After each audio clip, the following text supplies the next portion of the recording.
तबलीग वाले मौलवी साहब वो पीछे ही पड़ जाते हैं, बिकॉज ऑफ इसलिए कि वो इसमें पॉइंट ऑफ व्यू निकालते हैं। इसके बाद पूरा समझ लिया आपके कश्मीर में इतना अरेस्ट हुआ, हालात इतने खराब हुए कि फिल्म इंडस्ट्री का हम नाम ही नहीं लेते थे। इवन जो भी हमने काम, मेहनत सफलता की पहली सीढ़ी होती है और ये करके दिखाया है आकिब गुलजार ने। जी हाँ, उन्होंने अपने सफर को, जो एक छोटे मोटे गांव में रहते हैं, त्राल के एक छोटे गांव से बिलोंग करते हैं, अपने सफर को बॉलीवुड तक मुमकिन बनाया है। बहुत बहुत शुक्रिया आकिब गुलजार साहब, अपने कीमती वक्त में से हमें थोड़ा सा वक्त दिया। बहुत बहुत शुक्रिया आपका। शुक्रिया आपका कि आपने बुलाया। आपसे जानना चाहेंगे पहले ही कि आकिब गुलजार आपका नाम है, लेकिन हर एक जो है आपको आकिब सोभा के नाम से जानता है। इसके पीछे की कहानी आप हमारे नाजरीन को बताइए कि कहां से ये नाम शुरू हुआ, क्यों ये नाम पड़ा। तो जब मैंने 2013 में स्टार्ट किया था, मैं उस टाइम पे जॉब करता था, बट मेरे एक सीनियर सर थे वहाँ पे, आसिफ सर। एंड नॉर्मली सब कश्मीर में प्यार से बोलते हैं, हर किसी को सोब लास्ट में लगाते हैं, बट वो एक अलग टेक्सचर में बोलते थे, सोबा। एंड वो एक, मुझे लगता है कि एक लकब जो है वो मुझे मिला उस टाइम पे। एंड उसी चीज को मेंटेन करते करते मैं फेसबुक, उस टाइम पे टिकटॉक ज्यादा फेमस था, एंड मैं रील्स वगैरह उस टाइम पे वीडियोस बनाता था। तो उसी वो ऑफिस में थोड़ा सा हलचल हो गया कि ये बंदा ऐसे ऐसे कर रहा है, तो वो एक नाम वहीं से स्टार्ट हो गया।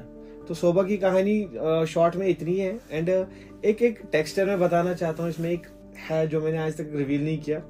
एक थी जो मुझे प्यार से बोलती थी, बुलाती थी इस नाम से, एंड उस नाम को आज तक मैंने क्यों अपने साथ लेके रखा है, क्योंकि वो आपने सुना हो ना, देखेगी इंतकाम मेरा तू। तो ये उस बात का जवाब है। तो ये नाम जो है, नाम हमेशा रहेगा। एंड वो तो उम्मीद करते हैं कि वो ये चीज देखे, आपका जो ये आपने बताया कि उनके लिए आपने नाम रखा, वो ये जरूर देखे। या एग्जैक्टली वो एक किसी को आप ट्रिब्यूट जब देते हो ना, कि जब आप कुछ बनते हो तो आप अपने गुरु जी को कुछ गुरु दक्षिणा देते हो। एंड मैं अपना नाम इतना हाईलाइटेड है, मुझे इस नाम से जानते हैं, तो मैं अपने आप को खुशकिस्मत समझता हूँ कि मुझे इस नाम से जानते हैं। एंड तभी मैं सोचता हूँ कि हाँ, ये उस बात का जवाब है। तो बहुत बहुत शुक्रिया। तो आपसे जानना चाहेंगे कि देखिए, एक छोटे गांव से ताल्लुक रखना और उसके बाद बॉलीवुड में पहुंचना कितना मुश्किल काम है, कहां से स्टार्ट किया आपने? एक्चुअली मैं अगर बयान करूं तो मुझे नहीं लग रहा कि मैं शब्दों में बयान कर पाऊं, बिकॉज मैं तो ये नहीं बोलूंगा कि अभी स्ट्रगल खत्म हुआ, स्ट्रगल तो अभी स्टार्ट हुआ है। क्योंकि हम कश्मीर में रहते हैं और कश्मीर में ये चीजें सोसाइटी अडॉप्ट नहीं करती है।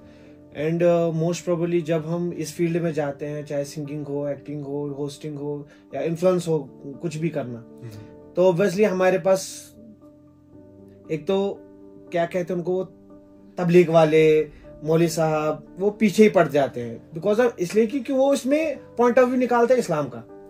देखिए, मैं ये चीज आपको कहना चाहता हूँ कि कश्मीर में हर कोई डॉक्टर नहीं बनेगा, इंजीनियर नहीं बनेगा, एजुकेशन मिनिस्टर नहीं बनेगा। भाई किसी को तो एंटरटेनर भी बनना है ना, हर किसी को खाली वो चीज नहीं करनी है ना कि खाली नर्स डॉक्टर नर्स खाली खेलना है। तो कुछ लोग भी ऐसे निकलते हैं जो लोगों को हंसाना भी जानते हैं। तो उनमें से मुझे लगता है कि एक प्रोफेशन है जो आजकल की कश्मीर के लिए बहुत जरूरी है। एंड स्टार्ट अगर करेंगे कि मैंने कैसे स्टार्ट किया, तो एक फनी मोमेंट बना। और जैसा कि आपको पता है कि हैदर की जब शूट हुई थी कश्मीर में, तो उतना इन्फ्लुएंस नहीं था कि फिल्म का था, बट वो 90s के टाइम पे जब हमारे सीनियर यहाँ पे अमिताभ बच्चन वगैरह 90s के एक्टर्स इधर आते थे, तो उसके बाद हैदर की शूटिंग जो है यहाँ पे हुई कश्मीर में। एंड सबके लिए एक अलग शॉकिंग था कि कश्मीर में शूट हो रहा है, वो भी हैदर, और वो भी इतने बड़े पैमाने पे। विशाल भरद्वाज जी उन्होंने मतलब इतना इनिशिएटिव लिया था उस टाइम पे। अगर अभी के लिए कोई भी काम करता है तो मुझे लग रहा है उसका एक इनिशियल स्टेज वही है। तो मैं गया था शाहिद कपूर को देखने के लिए, क्योंकि एज ए फैन मैं गया था, कह सकते हैं कि भाई शाहिद कपूर को सामने देखना है। तो जब मैं वहां पहुंचा तो वहां पे एक कोऑर्डिनेटर थे, सुहीम भैया, तो उसको मैं जानता था, ऐसे फील्ड में जानता था, हाय हेलो था। एंड मैंने फील्ड में कोई काम नहीं किया था, ना मुझे इसके बारे में कोई नॉलेज थी। बस इतना पता था कि हाँ शूटिंग होती है, प्रोडक्शन होती है, ऐसा ऐसा ये चीजें हो रही है कश्मीर में। एक नॉलेज थी दिमाग में, एक ये था कि नहीं मुझे जाना है, देखना है कैसी शूटिंग जैसे एक होता है। तो जब मैं वहां पहुंचा तो सेट लगा हुआ था वहां पे, लेट इरफान खान साहब थे, उनका सीन चल रहा था जो कि रूदार का किरदार निभा रहे थे उस टाइम।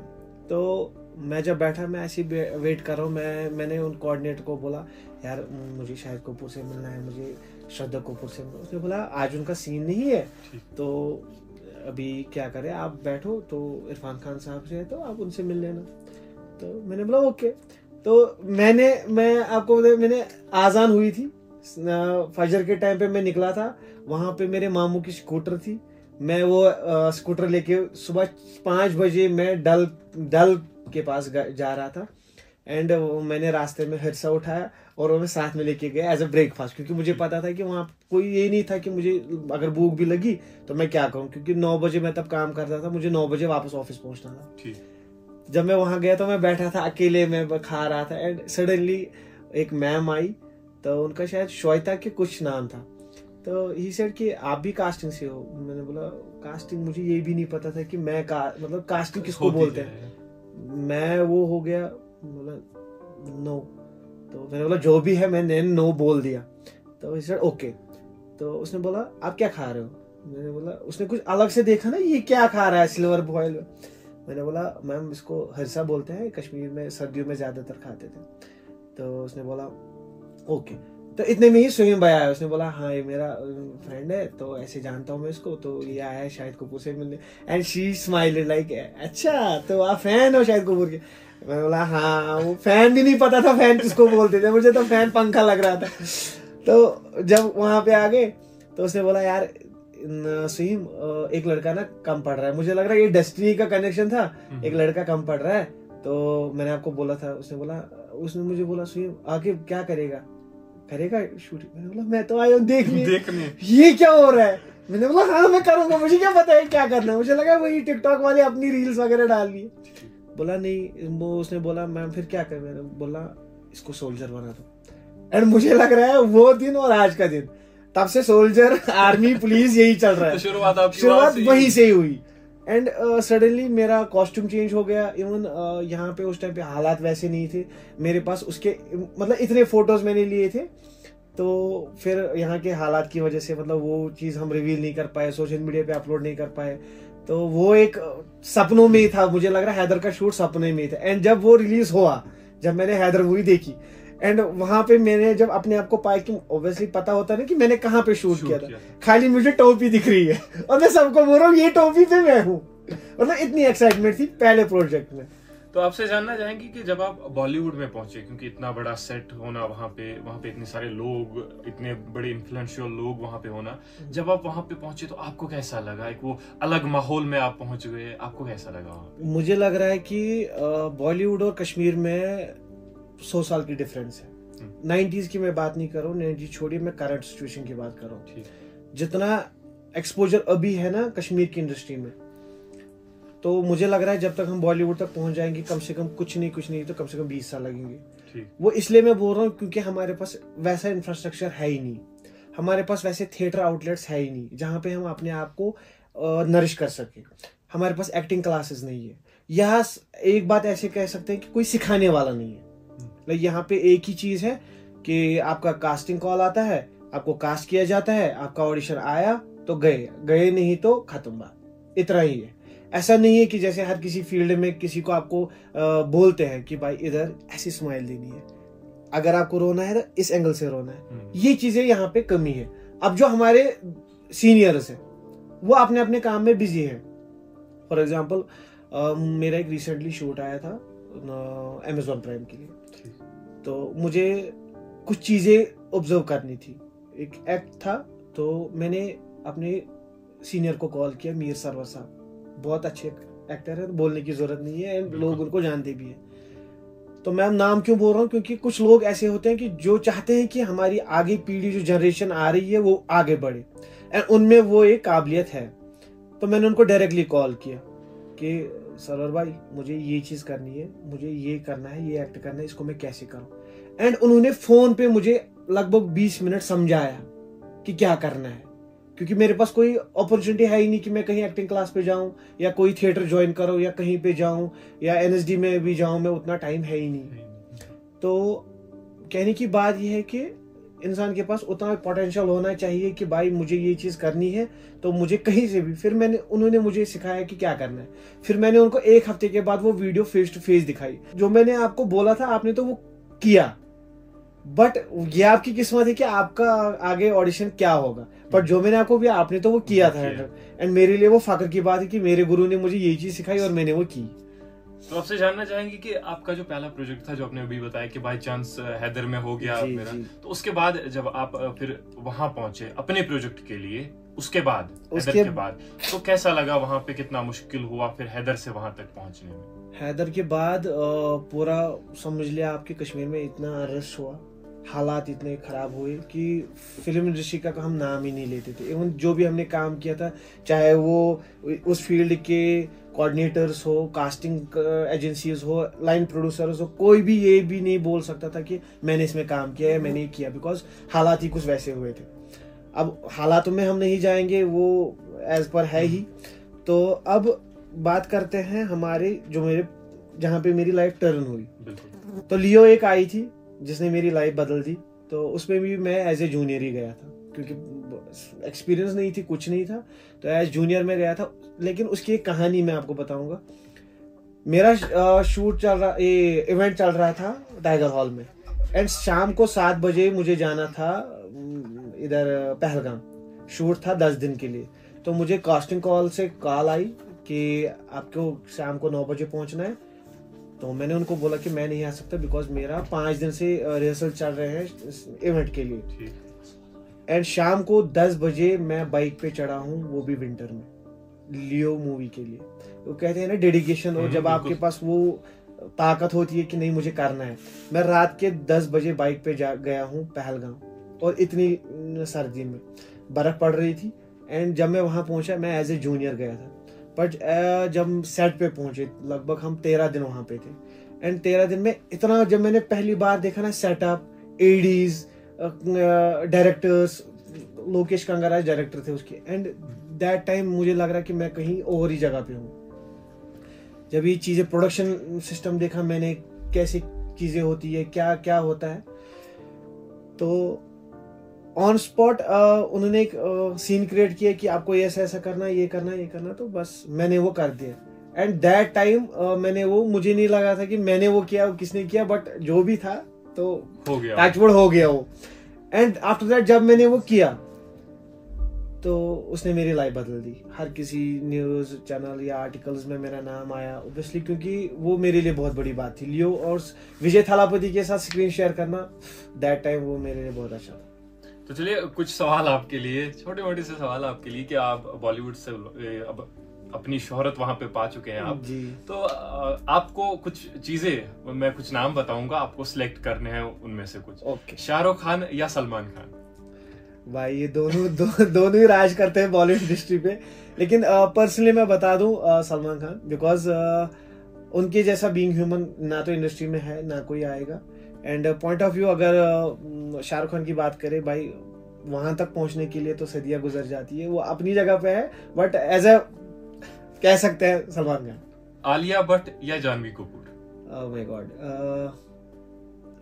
जानवी कपूर।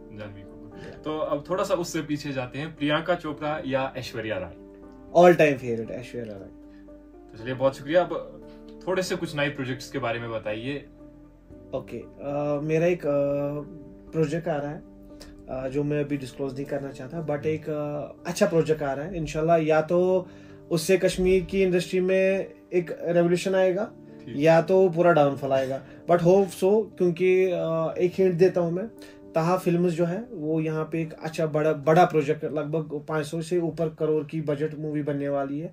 एंड उसमें मैं अच्छा खासा किरदार कर रहा हूँ, एक आर्मी ऑफिशियल का ही है, रिनाउड कह सकते हैं कि उनका नाम है, तो उसका मैं किरदार निभा रहा हूँ। एंड मैं बहुत खुश हूँ कि उस चीज को लेके कि मैं कर रहा हूँ, क्योंकि लास्ट में रिप्रेजेंट करना है अपने कश्मीर को, अपने इंडिया को रिप्रेजेंट करना है, तो मुझे लग रहा है कि वो मेरे लिए एक अचीवमेंट होगा। तो आखिर पर आपसे एक सवाल जानना चाहूंगा कि अगले आने वाले टाइम पे आप अपने आप को कहाँ देख रहे हैं? मैं अपने आप को मैं चाहता हूँ कि कश्मीर में इंडस्ट्री जो है वो फुल फ्लेज्ड बने, यहाँ पे जितने भी हमारे आर्टिस्ट हैं, मेरे जैसे जितने भी बडिंग आर्टिस्ट हैं, वो इतना अपने काम में मसरूफ हो जाए कि हमें बाहर जाने की जरूरत ना पड़े। जैसे कि 90s में होता था या वहां से शूट्स इधर आते थे, मैं चाहता हूँ कि कश्मीर में फिर से वो शूट्स वापस आ जाए। बिकॉज एक एक अजीज सीनियर ने कहा था कि कश्मीर एक ऐसी जगह है, अगर आप कहीं पे भी आप कैमरा खड़ा करोगे तो आपको एक फ्रेम मिल जाता है। तो जरूरत नहीं है कि फ्रेम ढूंढने की या कुछ चीज, बस आप कैमरा खड़ा कर लो।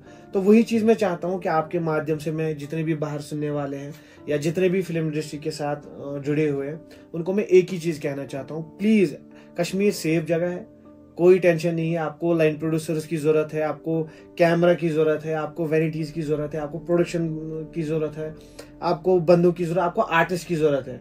आपको कुछ लाने की जरूरत नहीं है, बस आप खाली स्टोरीज लाइए, प्रोजेक्ट्स लाइए, एवरीथिंग इज हियर। कश्मीर आइए, यहाँ पे आपको सब कुछ, बस यहाँ पे सब कुछ। यहाँ पे कास्टिंग एजेंसीज इतनी है, लाइन प्रोड्यूसर खावर भाई, बहुत से ऐसे लाइन प्रोड्यूसर्स है यहाँ पे, पीर इद्रीस है, हमीअस्तो प्रोडक्शंस है, हमारे कास्टिंग एजेंसीज में है केजे प्रोडक्शंस है, साकिब गुलजार कास्टिंग कंपनी है, इनका इसको क्या बोलते हैं, हमीअस्तो है, कास्टिंग कश्मीर, बहुत सारे लातेदार है। मतलब आपको कोई जरूरत नहीं है।